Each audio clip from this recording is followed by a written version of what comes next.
Good morning, friends. Good evening, friends. This is evening, and this is Eddie Singh on the channel, Easy English by Eddie Singh.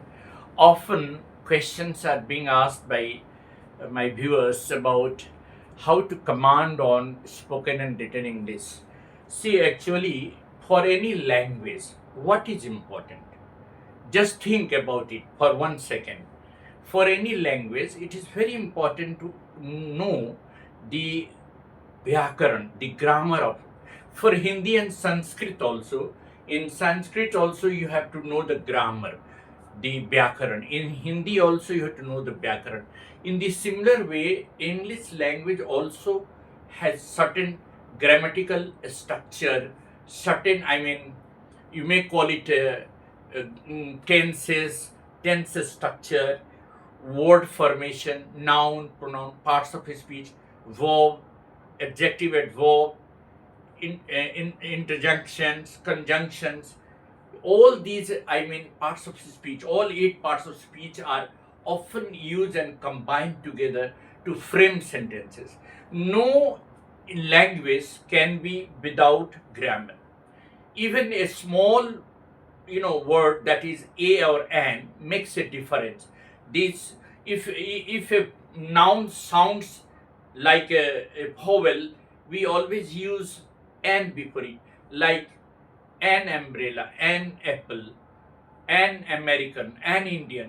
But when a word sounds like consonant, like university, a university professor, although it starts with U, vowel, but the sound is consonant, therefore, a university professor, a union of states, a one-eyed man, one W, the sound is W, not wa, or a e o u, a e I o u. So these, words sometimes they get confused that you are having a e I o u. No, no, go for the word sound. Sound, the phonetic sound of the word makes us use a or an. In the similar manner, day-to-day spoken English relies on a limited set of high-frequency grammatical structure, contractions, and functional words, all designed for speed and simplicity.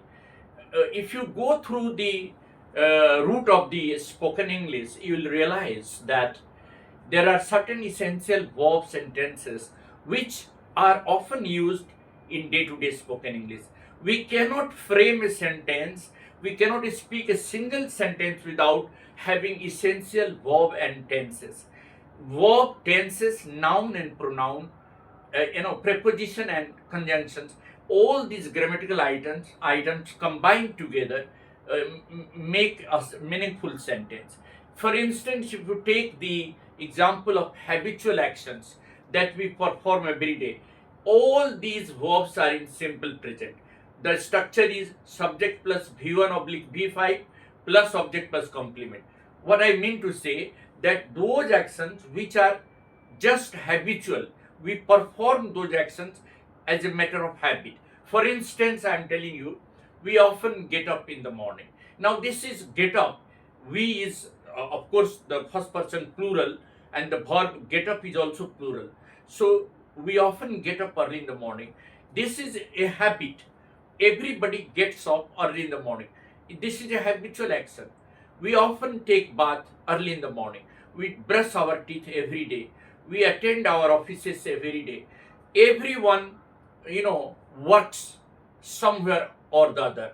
Everyone understands one's language.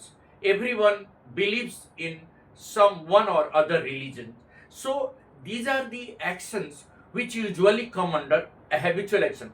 For example, you may call it that I often go for a walk. I often go for a walk. She often goes for jogging. She is third person, so V5 will be used, E or ES.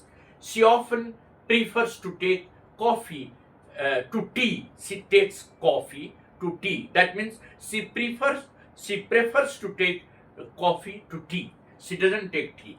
So these are habitual actions. Often when we express routine, actions, or you may call it facts, like when we boil water to 100 degrees Celsius at STP, standard temperature pressure, it starts forming water vapor, or it turns into water vapor. So when we boil water to 100, boil is generally V1, and V is of course first person plural, plural subject, plural verb.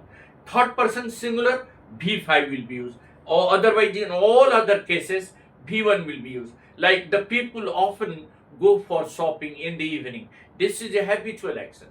Then simple present often we use in delivering lectures or explaining concepts. Lecturers, teachers, and educators often use simple present in explaining the concept. Like they always say that we often see the stars in the sky in the evening. We do not see lightning of the star during the day. So when you are explaining about the cosmology, there also you are trying to speak facts in simple present. Scientific facts or geographical facts, like the earth revolves around the sun. Here it is, earth is singular, so V5 has been used. The earth revolves around the sun. This is a geographical action. So all the geographical actions, all the scientific facts, we often express in simple present. We always say that when we bring two opposite poles to the nearer, when we bring two opposite poles of a magnet to nearer, they get attracted. They get attracted in simple present. When we bring similar poles to close together, there is a repulsion. So this is also simple present.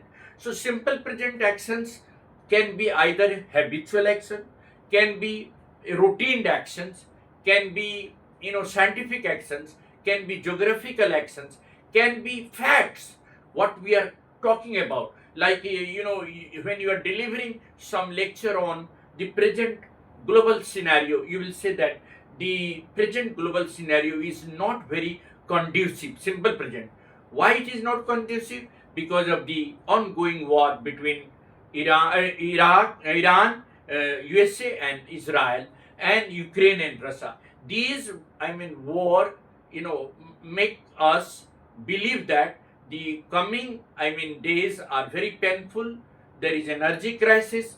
There are different problems, shipping and transportation. They have also become difficult because of the growing war, and because of the dispute going on. There is crisis, global crisis of energy. So this is simple present. When you are stating a fact, you are speaking about simple present. Present continuous is often used when actions are going on at the time of speaking. Like if you can ask, sir, what are you talking about in this video? I am talking about simple verbs which are often used, or essential verbs which are often used in day-to-day spoken English, such as simple present and present continuous. So present continuous states actions which are going on at the time of speaking. Like you can ask me question, sir, what are you explaining right now? I am explaining certain essential verbs and tenses which are used in day-to-day spoken and written English. Then comes simple past. Simple past are used when an action got completed at a particular time in the past. Like in the morning you went to jogging, so you can say that today morning I went for jogging. Today morning I went to my office. She went to Kolkata yesterday. She boarded the train for New Delhi yesterday morning. So all these actions are S plus V2s, subject plus V2. V2 means simple past, and object plus complement. There will be subject plus verb. Always a sentence consists of four important grammatical items: subject, verb, object, and complement. Complement are words such as prepositions, conjunction, or any other phrase or proverb that completes the sense of the sentence. So I saw him yesterday. I saw him singing yesterday. So this is all simple past tense. So these are some essential verbs that we often use in day-to-day spoken English. Now, furthermore, future tense states actions which are likely to take place in the coming future. Like you can say that he has planned to visit USA next year. So you can use simple present. He is visiting, USA next year, or he will visit USA next year.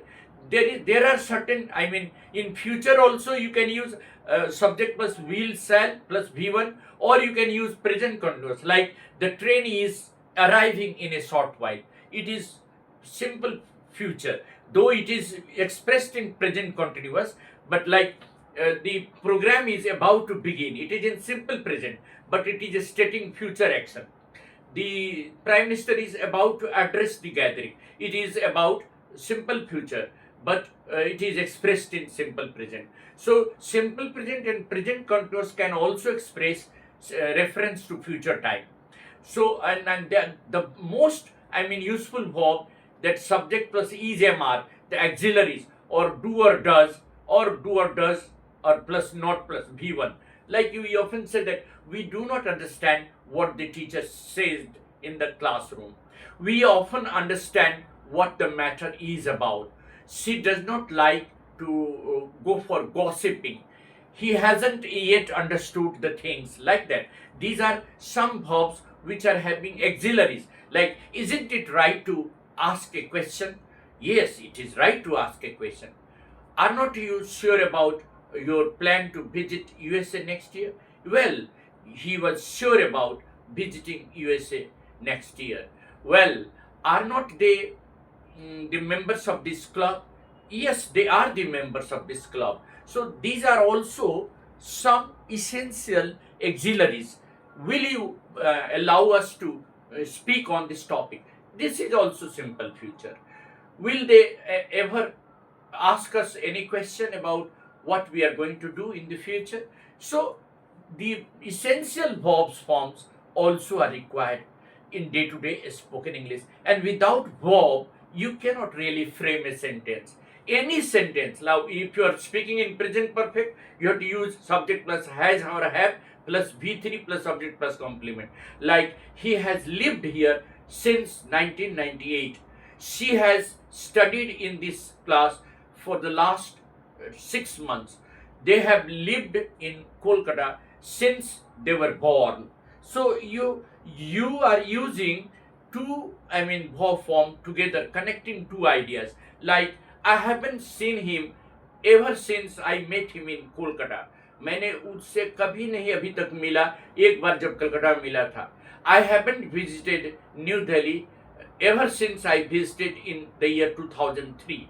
So like that. So you can connect ideas using verbs, and that is the reason why spoken and written English requires essential verbs. In the next video, we will extend the ideas, explaining each and every verb and tense in details. Thank you. This is Eddie Singh on the channel Easy English by Eddie Singh.